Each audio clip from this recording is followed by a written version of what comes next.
Xannies, ads, tussin, footballs, bars, roofies, robo-tripping, blueberries, roaches, peaches, farmies. And by the time you realize that you've started doing it pretty frequently, you're going to be physically addicted, and then you're at a point where you can't stop even if you want to. Every prescription drug has an effect on you. That's why doctors give them to people. Some people think that because drugs come from a doctor, they're safe. But taking them for recreational use to get high can be just as dangerous and addictive as taking street drugs. A pill can have a totally different reaction on you than the person it was prescribed for. So a drug that's okay for somebody else could be dangerous for you. Because of potential for abuse and addiction, the DEA puts many prescription drugs in the same category as opium and cocaine. They're made obviously by pharmaceutical companies. There's basically 4 different categories: depressants, opiates, and morphine derivatives, stimulants, and antidepressants. They come in capsules, tablets, and liquids. A lot of people think that taking a prescription medication is okay because it's not illegal. But the truth is that taking a prescription drug or giving a prescription drug is a form of using drugs or drug dealing. The first time I ever took Xanax was with friends. They just had some and I was curious. I was curious, and I had a friend that just told me about it, and I wanted to try it, and I tried it. It was in high school. I remember one of my friends had gotten a tooth pulled, I think it was, and got a prescription of them. He had an entire bottle, and he was just telling me what it was and if I wanted to try it, and I just went for it. I was introduced to it by a friend of mine that actually was going to see a psychiatrist to get it. I was just hearing all of these good things, or these fun things. It's like you're drunk and you don't have to drink. It's like, oh, they must be great, I'll try one. It's like, okay, well here, take these. You'll have a great night. You're gonna feel really good. And it's gonna be totally fine. My best friend in high school, she gave me one because her boyfriend used to take them, and she thought that they made her more comfortable around him and more secure about herself. And so she was like, hey, try one, I'd try anything that anybody had, just test out different prescriptions, and it just kept moving up. I wasn't picky about what kind I took, whether it was Klonopin or Xanax or Valium. So many of my friends were getting it prescribed from psychiatrists, and they were going to 2 or 3 different ones a month, so we had a pretty steady flow of it.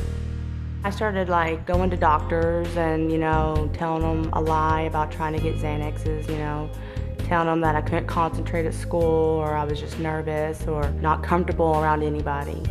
Then I would start getting prescriptions. Being that they're prescribed, it was easy to justify to myself that I was probably the kind of guy who needed this kind of thing, and it was okay. At school, I didn't really remember the day, or it made the day go by really quickly. So I got them as often as I could, and I took them as often as I could. They tend to blur reality quite a bit, and the days sort of run into one another. Days turn into weeks, that turn into months, and you don't realize it just sort of slips away from you. Because I wasn't experiencing anything that I cared about in life. I didn't have any feelings. I didn't have any emotions. Kind of lulled myself into a false sense of security, feeling like I was getting away with stuff, even though I'd still have to deal with it when I came down. You're constantly high, so you're not yourself. You're not the person that anyone in your life knew you as. You're some stranger to them, and you're mean. I would steal from my mom, I would steal from my brother, I would act out at family functions, I'd make a fool of myself, I would embarrass them, I would tell them things that I didn't mean, be very hateful. And it got to the point where my family kicked me out of the house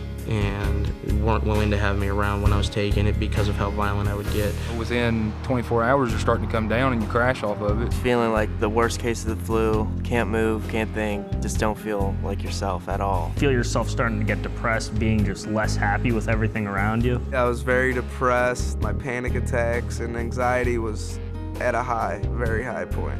I would be very emotional.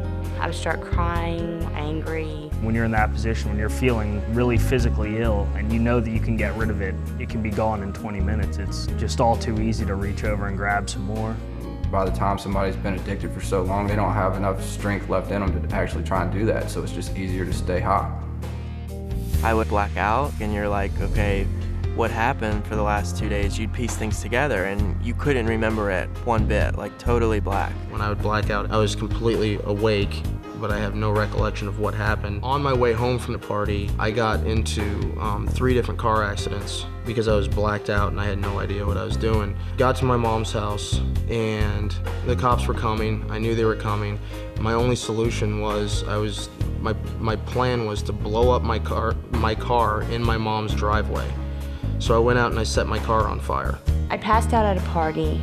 I woke up. The next thing I knew, I was at a hospital, and my friend that I was at the party with told me what happened and said that I took about 20 Xanaxes that night.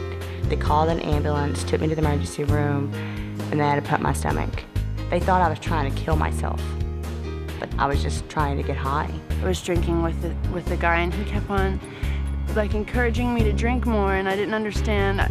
I just didn't really question it. I think I was 16. And then about a few hours later, I woke up in his bed and we were having sex and I started crying and I pushed him off of me. I don't know how he thought that was okay. I don't know how I didn't say no. I don't remember, so I assume that I did, but maybe I didn't. Like you just don't know. When you use Rohypnol and you're forgetting everything, you have no idea what you really did. A guy that I used to know is on death row now in Arizona because he was on Rohypnol. He took a lot of them and ended up killing somebody. A buddy of mine continued to go in and out of the bathroom using Ritalin, and he managed to put himself in a state of unconsciousness and jump off a 6-story balcony, and when he hit the ground, he was immediately dead. I nodded out in a bedroom and woke up to find my friend. He was laid out on the floor. He had overdosed and passed away. He'd been laying there for 2 days.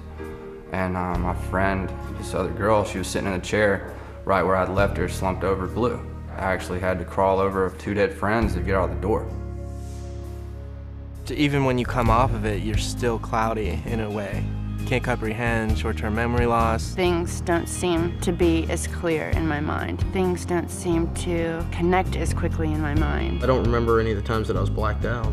Everything that I know from when I was blacked out comes from third party, so there's definitely chunks of my life that I'm missing, and I don't know that I'll ever get them back.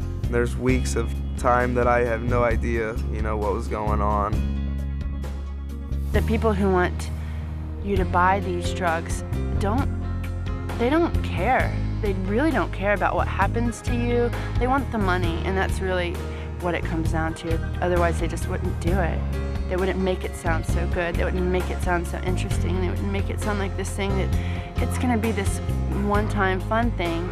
If I knew what the side effects and the consequences, and if I knew that I was going to be the way I was, I mean, there would be no way that I would have ever taken Xanaxes, because still to this day, I have a lot of regrets. The biggest danger of it is, seriously, the word of mouth. People talk about it and always talk good about it because they think it's okay, it's not going to hurt you.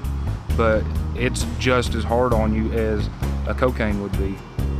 Eventually it gets to where it grabs hold of you and sucks you in. Just because it's readily available, or just because you can get it from your doctor, or just because your mom has it in the medicine cabinet or whatever, doesn't make it okay, and it doesn't mean that it's safe. I remember when I was little, you got TV saying, just say no. I'm like, okay, just say no, whatever. But nobody ever says this is gonna kill you.